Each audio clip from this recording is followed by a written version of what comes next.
بسم اللہ الرحمن الرحیم نحمدہ و نصلی علی حبیبہ الکریم۔ سورہ بقرہ کی آیت نمبر 217۔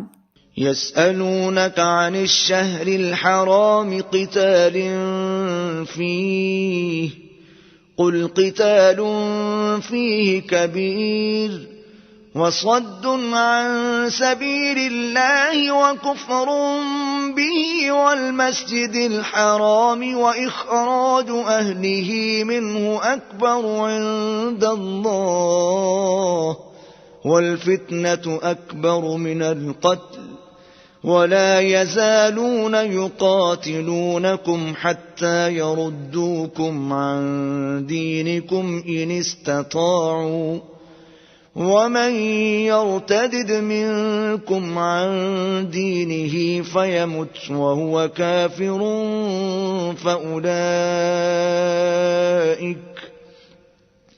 فأولئك حبطت أعمالهم في الدنيا والآخرة وأولئك أصحاب النار هم فيها خالدون۔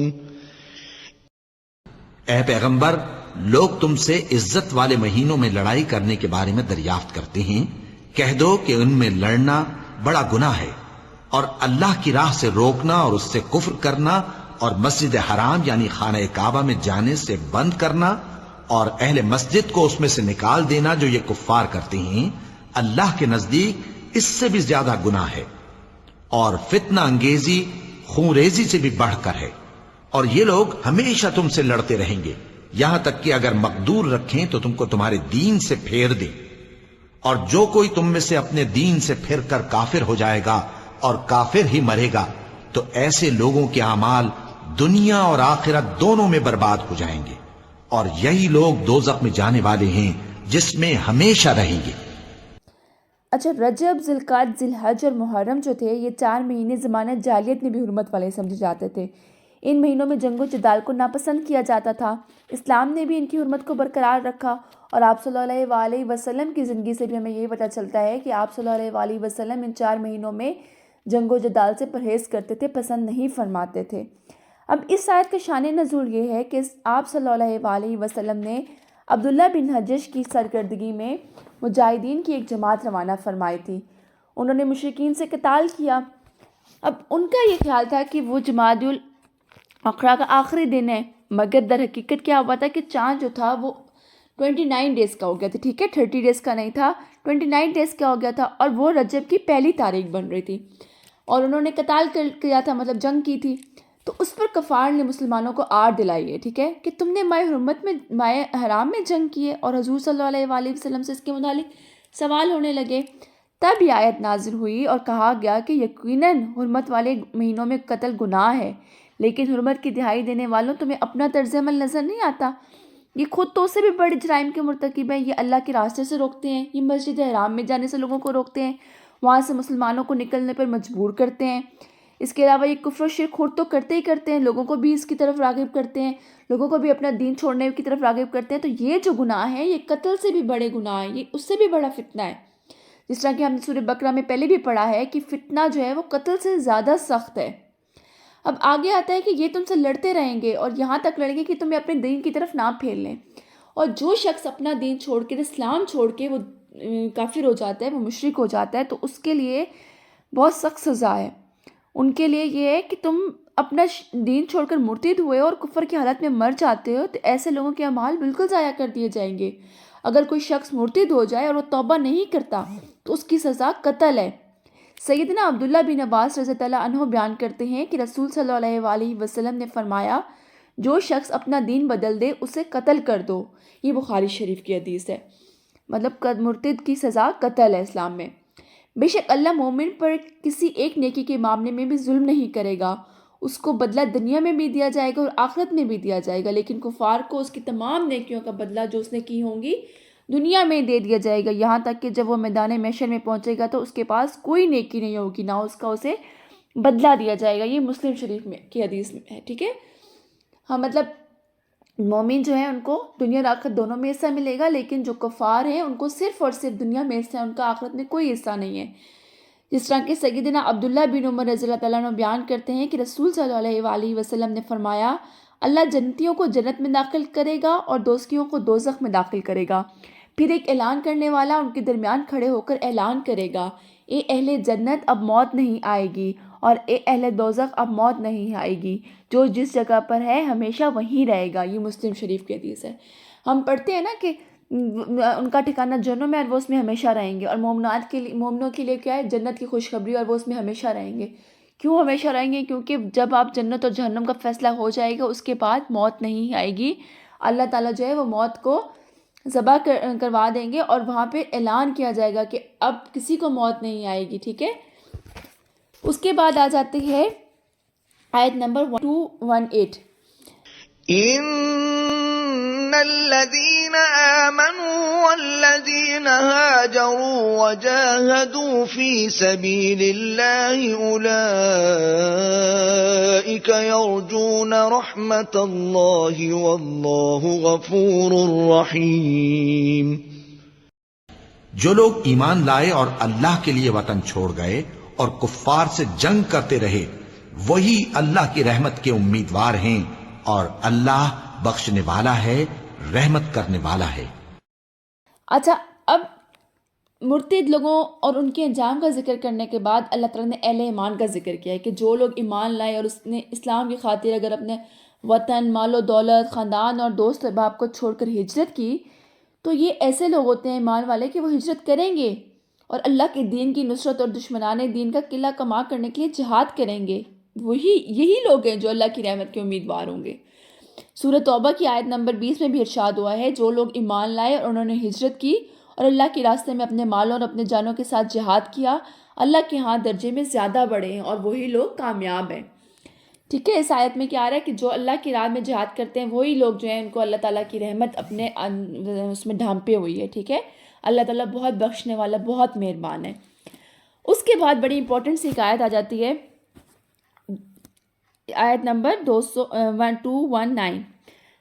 يسألونك عن الخمر والميسر قل فيهما إثم كبير ومنافع للناس وإثمهما أكبر من نفعهما ويسألونك ماذا ينفقون قل العفو كذلك يبين الله لكم الآيات لعلكم تتفكرون۔ اے پیغمبر، لوگ تم سے شراب اور جوئے کا حکم دریافت کرتے ہیں، کہہ دو کہ ان میں گناہ بڑے ہیں اور لوگوں کے لیے کچھ فائدے بھی ہیں، مگر ان کے گناہ فائدوں سے کہیں زیادہ ہیں، اور یہ بھی تم سے پوچھتے ہیں کہ اللہ کی راہ میں کون سا مال خرچ کریں، کہہ دو کہ جو ضرورت سے زیادہ ہو۔ اس طرح اللہ تمہارے لیے اپنے احکام کھول کھول کر بیان فرماتا ہے تاکہ تم سوچو۔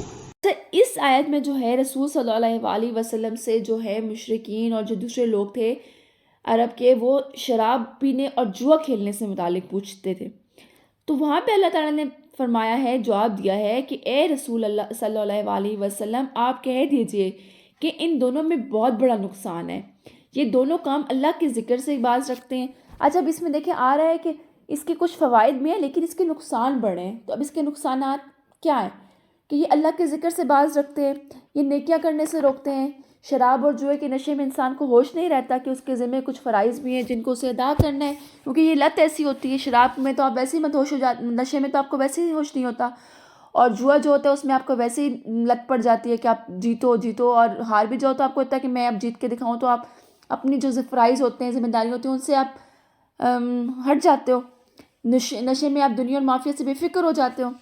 اچھا، آگے آ رہا ہے کہ ان دونوں میں فوائد ہیں۔ کیا فوائد ہیں؟ کہ شراب پینے سے بعض اوقات طاقت میں اضافہ ہوتا ہے، اس کی خرید و فروخت ہوگی تو اس سے تجارتی فائدہ ہوتا ہے، ظاہر ہے شراب کی خرید و فروخت ہوگی تو اس سے تجارتی فائدہ تو ہوگا، بندہ وقتی طور پر جب کوئی بھی نشہ کرتا ہے تو رنج و غم کو بھول جاتا ہے۔ جوئے میں کیا فائدہ ہے کہ اس میں کبھی مفت کا مال جو ہے وہ ہاتھ آ جاتا ہے آپ کے، لیکن ان کے نقصانات جو ہیں وہ ان کے فائدے سے کہیں زیادہ ہیں، ان سے جو روحانی اور جسمانی نقصان پہنچتے ہیں اس کے مقابلے میں چند ایک جسمانی اور مادی فوائد کوئی حیثیت نہیں رکھتے۔ ٹھیک ہے، حضرت علی مرتضیٰ رضی اللہ تعالیٰ عنہ نے فرمایا کہ اگر شراب کا ایک قطرہ کنویں میں گر جائے پھر اس جگہ منارہ بنایا جائے تو میں اس پر اذان نہ کہوں، اور اگر دریا میں شراب کا قطرہ پڑے پھر دریا خشک ہوا اور وہاں گھاس پیدا ہوا اس میں جانوروں کو نہ چراؤں۔ یعنی کہ اتنا سخت وہ شراب کو پینا برا سمجھتے تھے۔ اور آپ لوگوں کو یہ پتہ ہے کہ اسلام میں جو ہے پہلے شراب پینا حلال تھا۔ شراب پینا جو ہے وہ 3 ہجری غزوہ احزاب سے چند روز بعد حرام کی گئی، ٹھیک ہے۔ اب یہاں پہ لفظ آ رہا ہے الخمر۔ اب یہاں اس کی الخمر جو ہے اس کی تفسیر آپ صلی اللہ علیہ وسلم نے خود فرمائی۔ سیدنا عبداللہ بن عمر رضی اللہ عنہ بیان کرتے ہیں کہ رسول صلی اللہ علیہ وسلم نے فرمایا ہر نشہ آور خمر ہے اور ہر نشہ آور جو ہے وہ حرام ہے۔ یہ مسلم شریف کی حدیث ہے۔ اب بعض لوگ کیا کرتے ہیں کہ انہوں نے صرف انگور کی جو شراب ہے اس کو خمر قرار دے دیا اور باقی سب کے جو بھی نشے ہیں ان کے دوسرے نام رکھ کر انہیں حلال قرار کر لیے کہ صرف خمر کا ذکر کیا گیا، باقی کسی نشے کا ذکر نہیں کیا گیا۔ تو سیدنا ابو مالک اشعری رضی اللہ عنہ بیان کرتے ہیں کہ رسول صلی اللہ علیہ وسلم نے فرمایا میری امت میں کچھ ایسے لوگ ہوں گے جو عورت کی شرمگاہوں کو اور ریشم کو اور خمر کو اور باجوں کو حلال کریں گے۔ یہ بخاری شریف کی حدیث ہے۔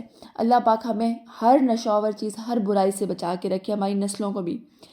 اب آگے ایک اور لفظ آ رہا ہے کہ جوئے کے لیے المیسر۔ اچھا، ایسا مال جو بغیر محنت کے ہاتھ لگ جائے وہ اس میں شامل ہوتا ہے۔ تو ٹھیک ہے، اب بتایا گیا ہے کہ ان چیزوں میں بعض فوائد بھی ہیں لیکن اس کے نقصانات زیادہ ہیں۔ ان سے معلوم ہوتا ہے کہ کوئی چیز دنیا میں کتنی بھی نفع بخش ہو، اگر اس میں گناہ ہے، کہیں سے بھی آپ کو لگ رہا ہے کہ اس میں گناہ ہے تو مومن کو اس سے اجتناب کرنا چاہیے۔ اچھا، پھر اگلی اس آیت کا نیکسٹ پارٹ میں ہے کہ آپ صلی اللہ علیہ وسلم سے لوگ پوچھتے تھے کہ اللہ کی راہ میں کیسا مال خرچ کیا جائے، تو اللہ تعالیٰ نے فرمایا کہ اللہ کے راستے میں بہترین اور پاکیزہ مال خرچ کرو، ناکارہ اور خبیث مال کو خرچ نہ کیا کرو، بہترین دو۔ دیکھیے ہم بچپن سے یہ پڑھتے آ رہے ہیں کہ جب تک تم اپنی پسندیدہ چیز کو اللہ کی راہ میں نہیں دے دیتے تو تم کامل مسلمان نہیں ہو۔ اپنے لیے جو پسند کرتے ہو وہ اپنے خادم کے لیے بھی پسند کرو۔ تو اللہ تعالیٰ کہتے ہیں کہ تم بہترین مال میں سے دو، بہترین چیز دو، ٹھیک ہے۔ کوشش کیا کریں کہ جب اللہ تعالیٰ آپ کو دینے والا ہاتھ بنائے اور جب دوسروں کو چیز دیں تو بہترین چیز دینے کی کوشش کریں۔ اللہ تعالیٰ ہم سب کو رزق میں برکت فرمائے اور اللہ تعالیٰ ہم سب کو دوسروں کی ہیلپ کرنے والا بنائے۔ سیدنا عبداللہ بن عمر رضی اللہ عنہ بیان کرتے ہیں کہ رسول صلی اللہ علیہ وسلم نے فرمایا نماز بغیر پاکی کے قبول نہیں ہوتی اور صدقہ خیانت کے مال سے قبول نہیں ہوتا۔ یہ مسلم شریف کی حدیث ہے۔ یعنی کہ اگر کوئی حرام کماتا ہے، ہم نے پچھلی آیت میں بھی یہی پڑھا تھا کہ کوئی حرام کماتا ہے اور اس میں سے صدقے خیرات کرتا رہتا ہے تو وہ قبول نہیں ہوگا، کیونکہ حرام اس کا ذریعہ جو ہے، سورس آف انکم جو ہے وہ حرام ہے۔ تو یہ چیز جسٹیفیکیشن ہوتی ہے کہ اگر وہ حرام کما رہا ہے تو وہ اللہ کی راہ میں بھی کتنا دیتا ہے، یہ جسٹیفیکیشن آپ نہیں دے سکتے، ٹھیک ہے۔ اچھا، آگے آتا ہے کہ اللہ تمہارے لیے اسی طرح آیات کھول کھول کے بیان کرتا ہے تاکہ تم لوگ سمجھو، تم لوگ اس کی آیات کو سمجھ سکو۔ تو اللہ تعالیٰ نے ہر چیز کو قرآن پاک میں بہت پریسائز طریقے سے بتایا ہوا ہے، بہت کھول کھول کے اپنی آیات کو بیان کیا ہوا ہے۔ انشاءاللہ ہم آگے اور بھی چیزیں پڑھیں گے۔ تو اللہ تعالیٰ ہم سب کو توفیق دے کہ ہم قرآن پاک کو سمجھیں اور قرآن پاک پہ عمل کرنے کی توفیق اللہ تعالیٰ ہمیں عطا فرمائے۔ آج کے لیسن ہم یہی اینڈ کرتے ہیں۔ انشاءاللہ نیکسٹ لیسن کا ہم اگلی آیت سے کریں گے آغاز۔ جزاک اللہ خیر کثیرا۔